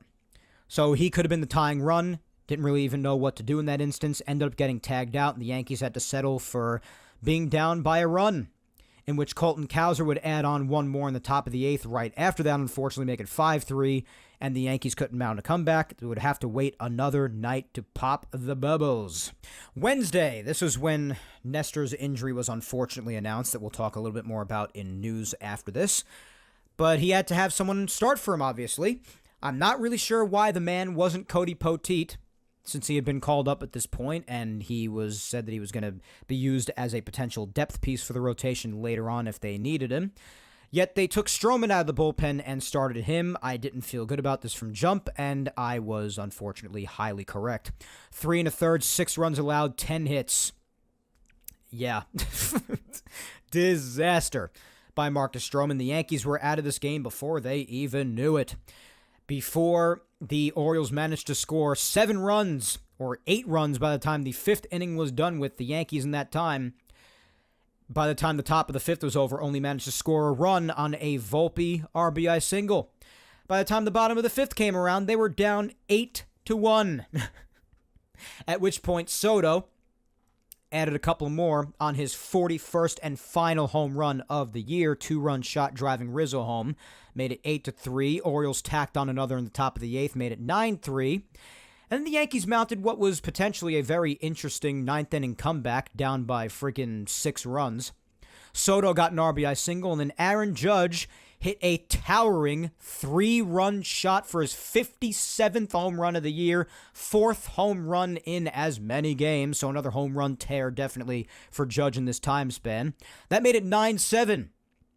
Unfortunately, everybody after that wouldn't really be able to do anything. Both Wells and Stanton got out after that. Nothing came of it, so they would lose 9-7 and have to wait another night to pop the bubbles. Now, things were getting a little bit hairy here because the Orioles had won again on Thursday. Well, then it would have been a little weird because obviously, and we saw this with the Pirates over the weekend, the Yankees had to face some really good pitching by the Pirates this past weekend. And ultimately, it didn't matter, too, because the Yankees did end up winning today. But you don't know what would happen if the scenario were different, if they lost and got swept against the Orioles. But they had to face really good pitching against the Pirates this weekend. And if they managed to get swept by the Pirates, and obviously the Orioles did end up winning all of their games this weekend against the Twins, like I anticipated them to do, because the Twins just completely fell off and fell hard in the last few weeks. then this thing could have actually gotten really bad. Because as unlikely as it would have been to have actually taken place, coming into this past week in the most unlikely of scenarios, the Orioles would have had to win all of the remainder of their games, and the Yankees would have had to have lost all of the remainder of their games. And then they would have been tied for first, tiebreaker would have gone to the Orioles, and they would have taken the division. That would have been a collapse for the ages, obviously, by the Yankees. So, if they lost to the Orioles on Thursday, then just think of it. The division would have come down to today. As unlikely as that would have been. The Orioles would have won all their games up until today, and they did win today as well, so thank God the Yankees won too if the scenario played out where the Yankees got swept. But it would have come down to today because the Yankees lost both of the first two against the Pirates. That would have been, oh my God, I'm not sure I would have ever seen anything like that in my life. Thank God that didn't play out because the Yankees did finish it off on Thursday by winning very comfortably, mind you, by a score of 10-1. Garrett Cole did what an ace was supposed to do.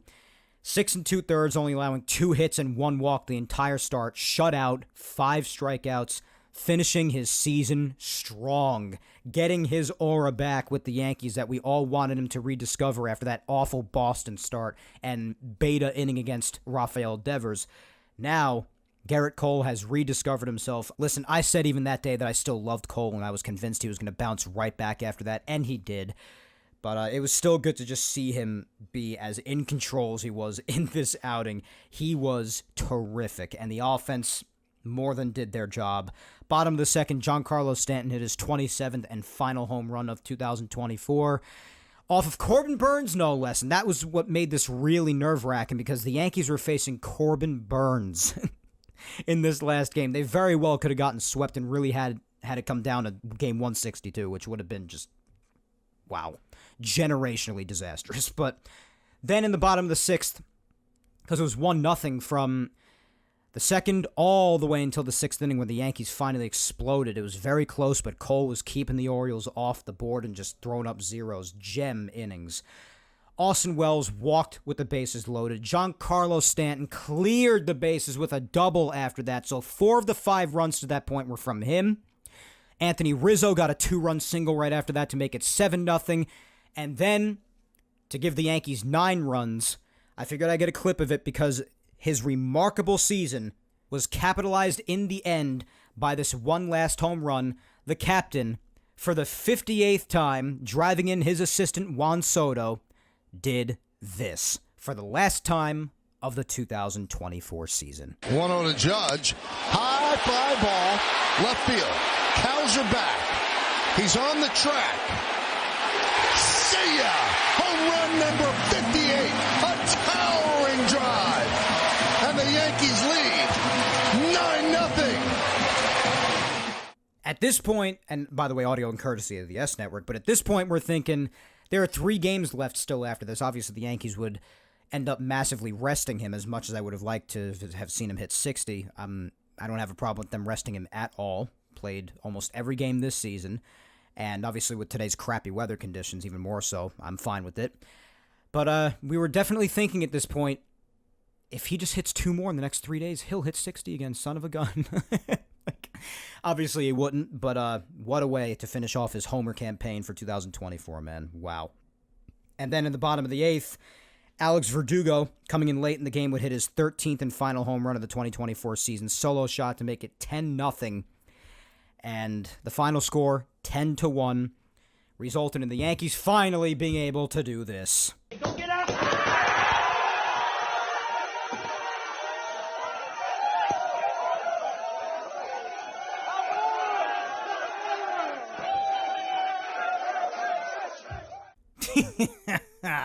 My favorite part of clinching.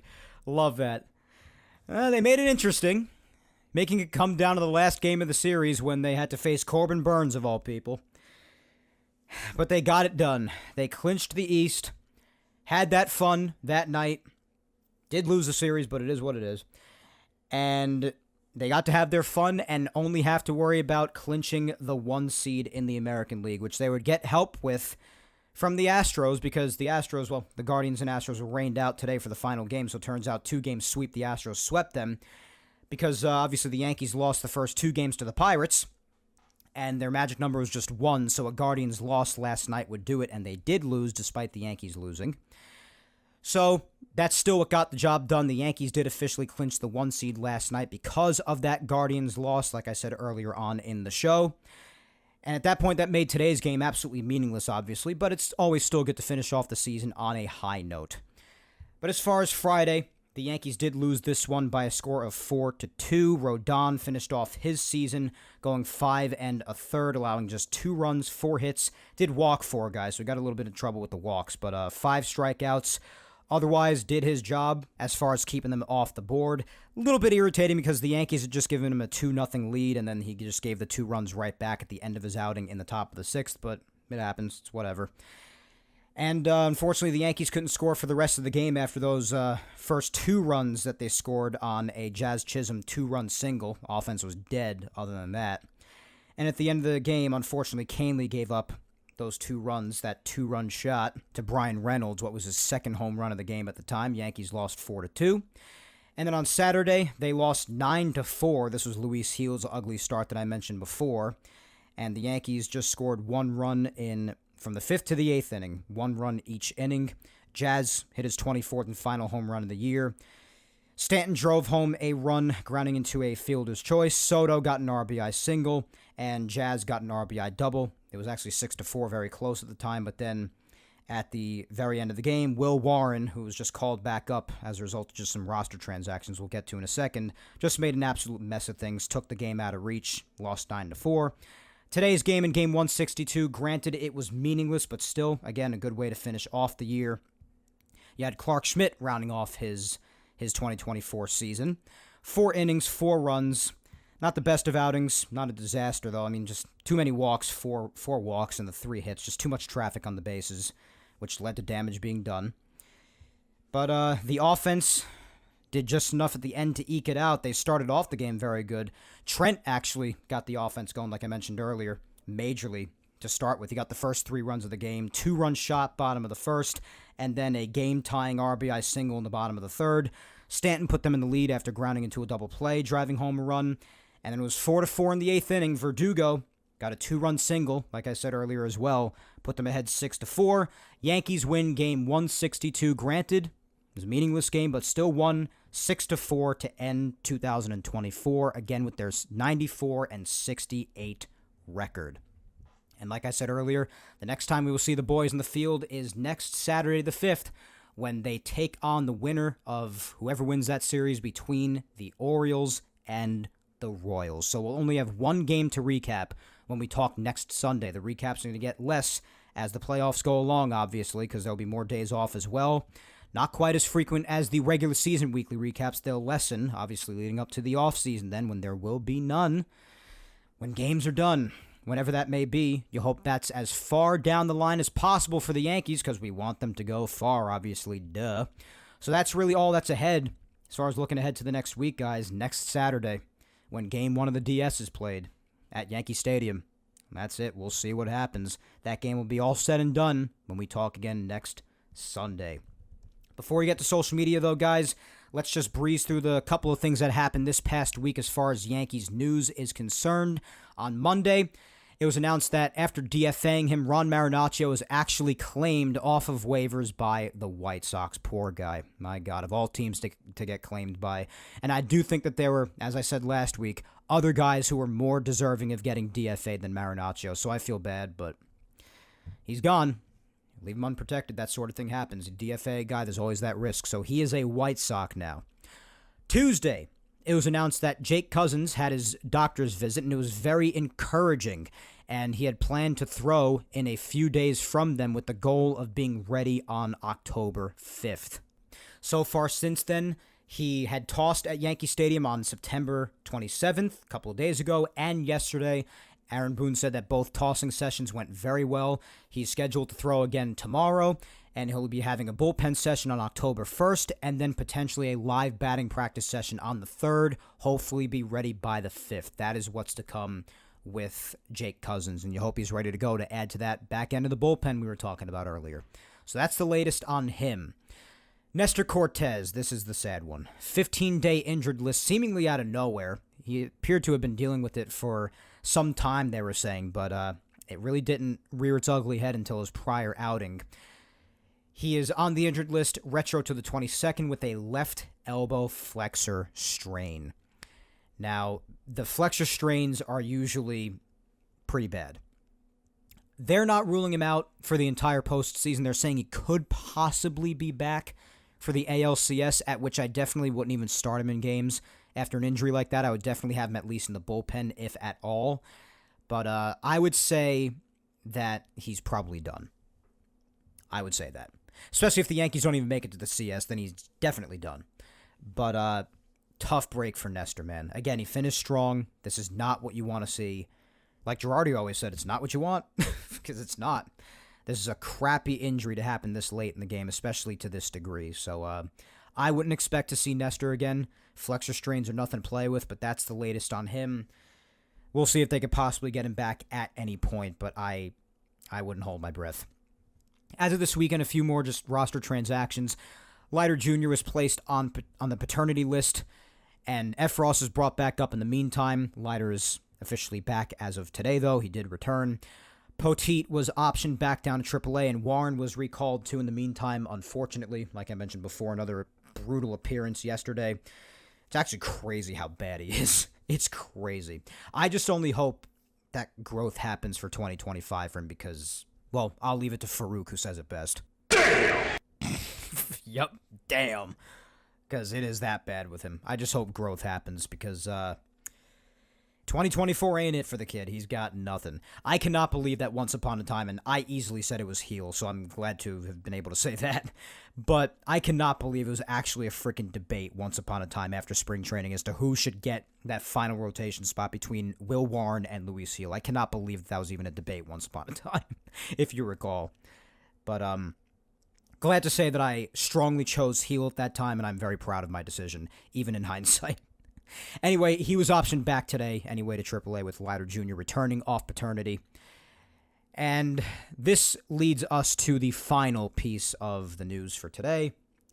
The most unfortunate, I would say, aside from Nestor, probably. And that's that Rizzo yesterday got hit by a pitch. I alluded to it earlier. He fractured 2 of his fingers, and it's not good.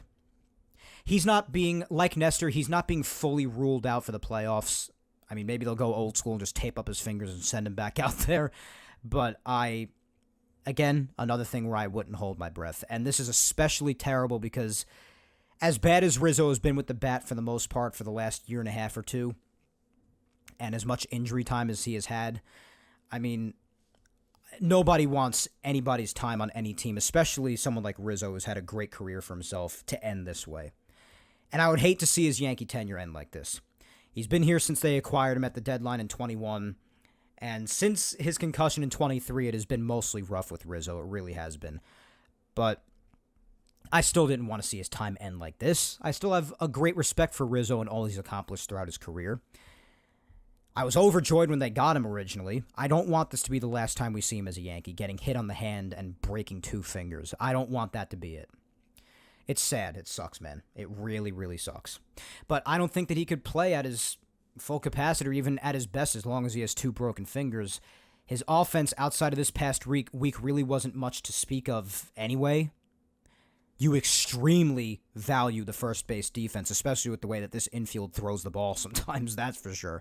So that's the part that really stings. And obviously just having his presence over there, his veteran presence, when he goes to talk to a pitcher when he's in trouble. Just his overall mindset and his overall aura and presence in that infield. I mean, it's not a loss that you want to experience like this to this degree this late in the game. So it's not looking good for Rizzo, and especially if the Yankees, if he is really out for the playoffs like I expect him to be, obviously depending on how far they go. Maybe if they go up to the World Series, maybe he could be back for that. Because you're talking that's maybe like a month or so from now. Maybe his fingers will at least be mostly healed at that point. So maybe at that time period. But other than that, and that's even questionable, if they don't exercise his club option, which unfortunately, like I said earlier, I wouldn't if I'm in the Yankees' position, we've probably seen the last of him as a Yankee. Probably. And that stinks. I don't want to put that out into the universe. I'm not rooting for that. I'm not actively trying to be negative. I'm just being honest and telling it like it is and how it could actually turn out to be, depending on what happens. But there's a chance here that we have seen the last of Rizzo as a Yankee. There's a chance. And I hope that's not the truth. That would really suck.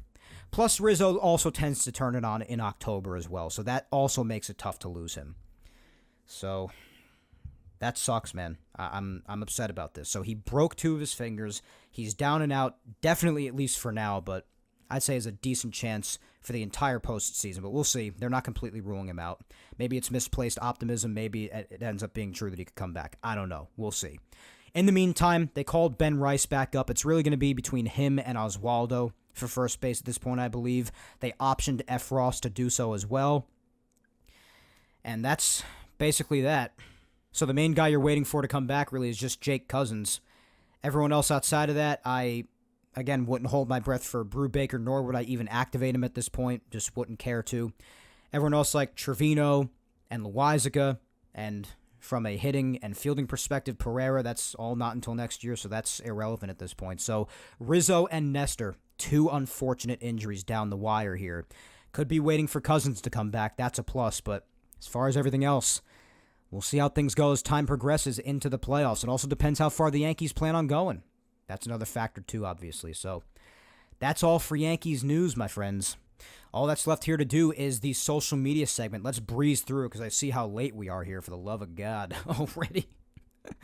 So another open-ended question for this week, my good people. I didn't really see any other appropriate or more appropriate question to ask in light of us being where we are and heading right into the playoffs starting this week. So quite simply put, this week's open-ended question is, well, as of losing tonight, because I posted this last night, the Yanks officially clinched the 1 seed in the American League. How far do you predict the Yankees will go into the playoffs? Now, I've talked about this throughout the year. I think I could especially give a final prediction, even more so now that the season is done and seeding is official, and the Yankees have looked the way they are. Everything has happened the way it's happened. Some people aren't going to be too happy with me, and that's okay. Because as your show host here at Yapping Yankees, I feel I have a duty to be honest and tell it like it is and give my true opinion on everything Yankees. When it comes to how far the Yankees go in the playoffs, I unfortunately think that they are not going to make the World Series once again. I've spoken about it. I could definitely be wrong. The Yankees do prove themselves to be highly unpredictable, especially considering their frequent up and down gameplay, their ebbs and flows, their Jekyll and Hydes. They're definitely unpredictable, and because of that, I could be completely wrong. And as a matter of fact, I hope I am. Because Lord knows I want this team to just freaking win the World Series once again. Or even at the bare minimum, just get a freaking pennant again. Because they haven't even done that since the last time they won 15 years ago, obviously. So I hope I'm wrong. But I do not see the Yankees making it to the World Series once again. Whether it be losing in the DS or the CS, I think they're going to lose in one or the other. I'll say right now, it'll be the CS once again. I will say that I do think of any year in the Judge era, other than maybe 2019, other than maybe that. But even that, I'll say, as far as the way the roster is constructed and how the team is built and the state that they're in right now, I do think that this team has the best chance to win of just about any team, maybe except for 2019, in the Judge era so far. I will say that. So because of that, I won't completely rule them out, but I will say more of me believes, more so than the other side, that they are not even going to make the World Series once again and go another year without even winning a pennant. I will say right now that I do think they lose in the CS. I don't know who their opponent will be. If it's Houston again and they lose again, because I do think they're factually better than Houston this year. So if they lose to Houston again in a potential CS matchup, I will be holding open invitations for anybody who wants to come to my house and go on my roof of my home with me and hold hands with me as we both jump off into blessed oblivion as we both land on our necks intentionally. I would be glad to host such an event and participate in it even. But I will say that even if it's not Houston, regardless of who it is, I don't see the Yankees doing it. And if they do play the Orioles in the DS, I do think that there is even a chance that they lose against the Orioles in the DS. I don't like that they have played the Orioles the way they have more often than not throughout 24. I don't like how they played them more often than not. So, unfortunately, I have them going to the CS at max. That's my ultimate prediction, guys. This team, the way they do things, and I know even the 09 team had their problems base running and otherwise. I know they had their issues too, and they still won. I understand. But the way this team goes out there and looks some days, and the high school-esque mistakes that they tend to make a bit too often for my liking at times, I just don't trust them. I don't. So both can be true. I do think that this team, of any other team in the Judge era, maybe perhaps other than the 2019 team, but even a little bit of an edge over them as far as the roster on paper, I would say. I do think that of all of them in the Judge era, this team has the best chance to win it all. I will admit that. But I do think that they're childish, rookie-ish, and just beyond amateur mistakes. I fear that they will happen in the worst moments, in the highest of stakes in a given game, and it'll just be their undoing. I hope I'm wrong again, and there's a good chance because I do think they're the best team in the Judge era to be able to win a title. I do think that it is possible I could be wrong, and I hope I am. But I do think that we're in for some more heartbreak because that's just what this team does since 2009.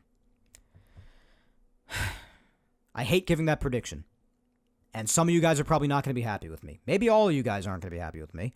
But we all did watch this 2024 team together. I watched all 162 as I always do. And even any parts of games I miss, I end up watching the highlights for. So I've seen this season from start to finish, as I would like to believe that all of you listening, or at least most of you, also did as well. We know how this team acted. We know how this team tends to go about things and play at times. And because a lot of these unsettling things and disconcerting things I've seen from them at times, out of fear of them happening in the worst possible case scenarios, I just don't trust them to go all the way. I don't trust them. And even if they make the World Series, which my prediction will already be wrong in the event that they do, because I don't see them getting out of the American League. It's something they have not been able to do at all since this new squad, since the Judge era started in, well, I'll say 2017, even though he came up in 2016, but they made the playoffs for the first time with him in 17. It's something they haven't been able to do in all that time, and I don't see this year being any different.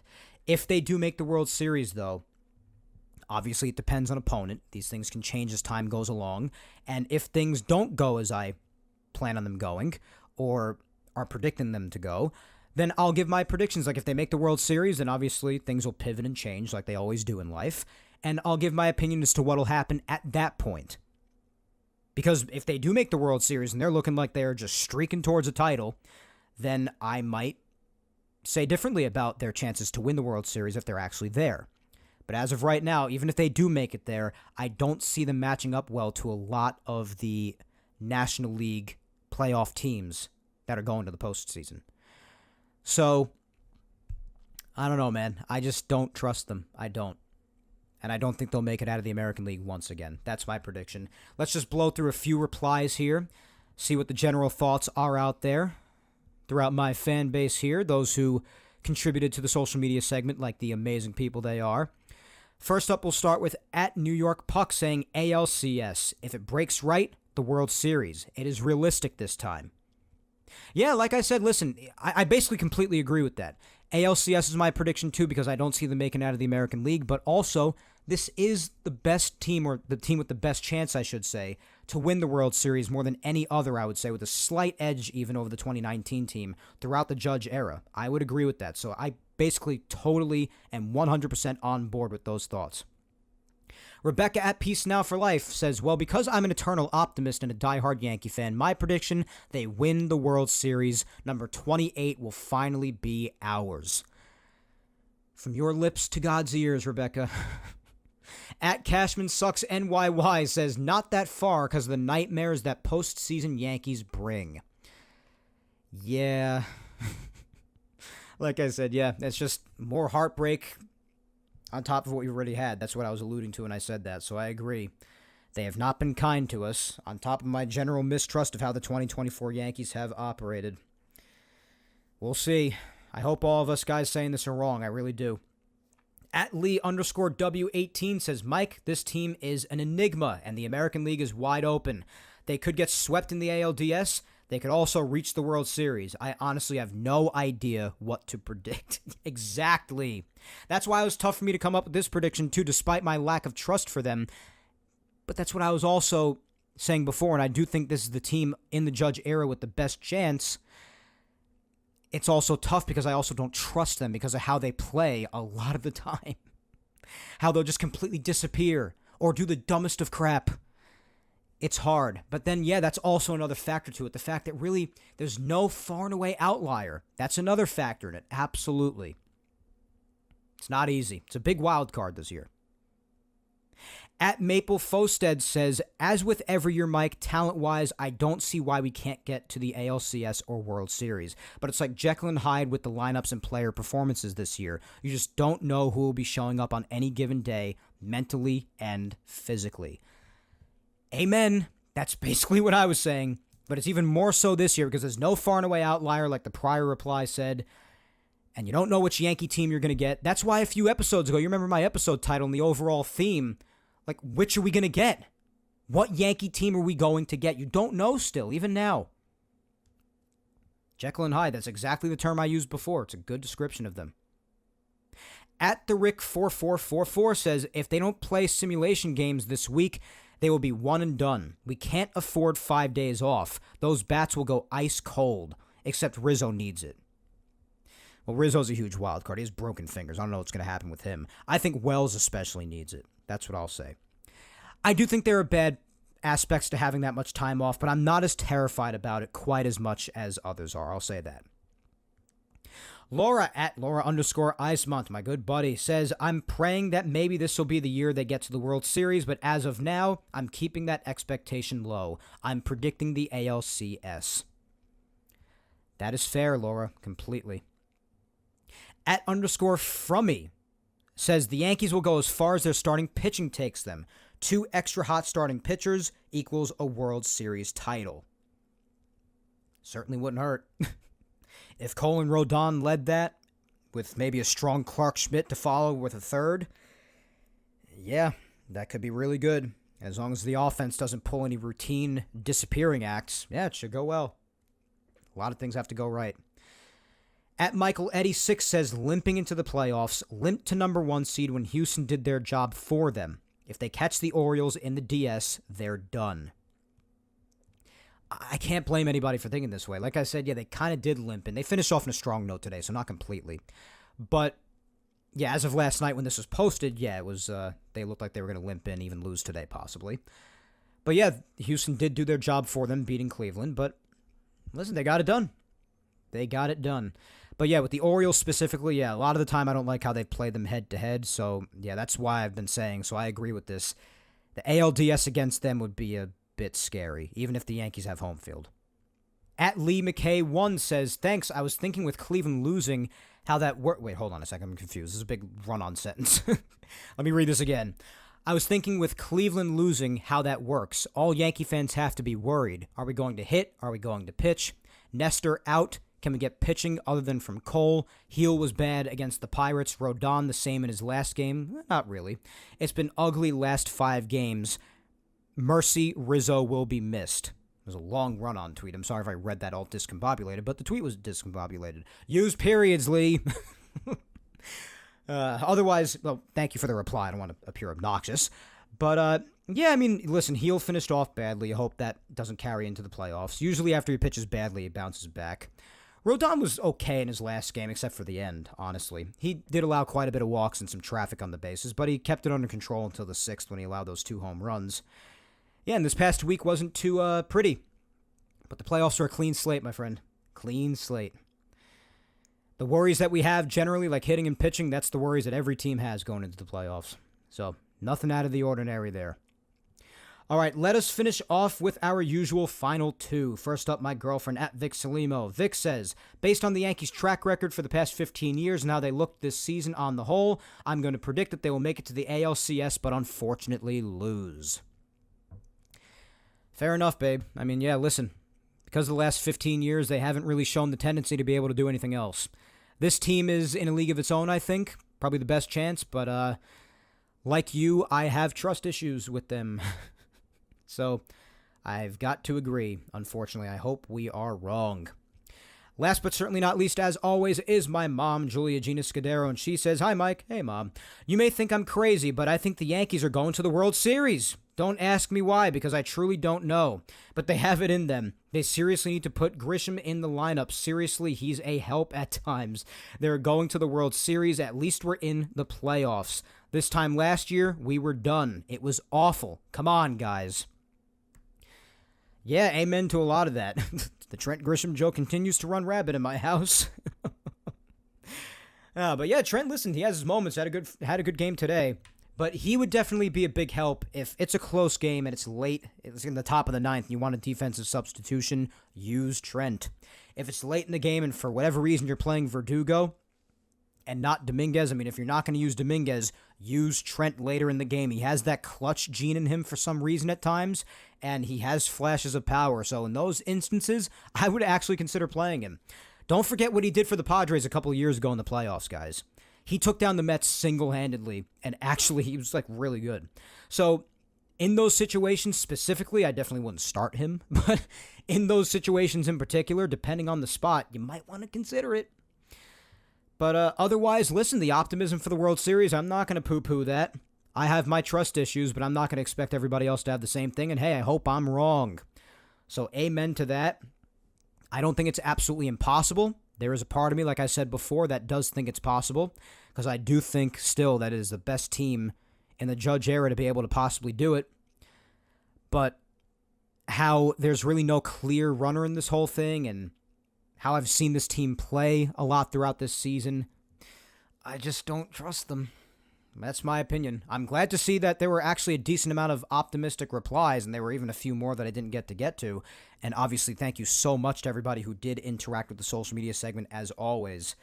But good feedback from everybody. We'll see what ends up happening. And I hope that despite me anticipating heartbreak, you expect disappointment, you can only be so disappointed. But I hope to God I am dead wrong about that. I hope so. With that being said, guys, that is all for episode 237 of Yapping Yankees today. This has been an absolute marathon. If you made it to the end here, bless your heart. And thank you so much. Thank you so much for sticking with me all throughout this show. Had a lot to get through and a lot of thoughts to give with the season officially over, guys. We'll obviously see what next weekend's episode has in store. But in the meantime, remember to follow me on all socials if you do not already. Facebook fan page, Mike Scudero NY. Twitter or X is at Mike Scudero. Instagram is Mike Scuds97. Subscribe to Yapping Yankees on all 4 of the platforms it is available on if you have not subscribed already. That is YouTube, Apple, Spotify, and SoundCloud. Like, subscribe, comment on all of the platforms, my friends.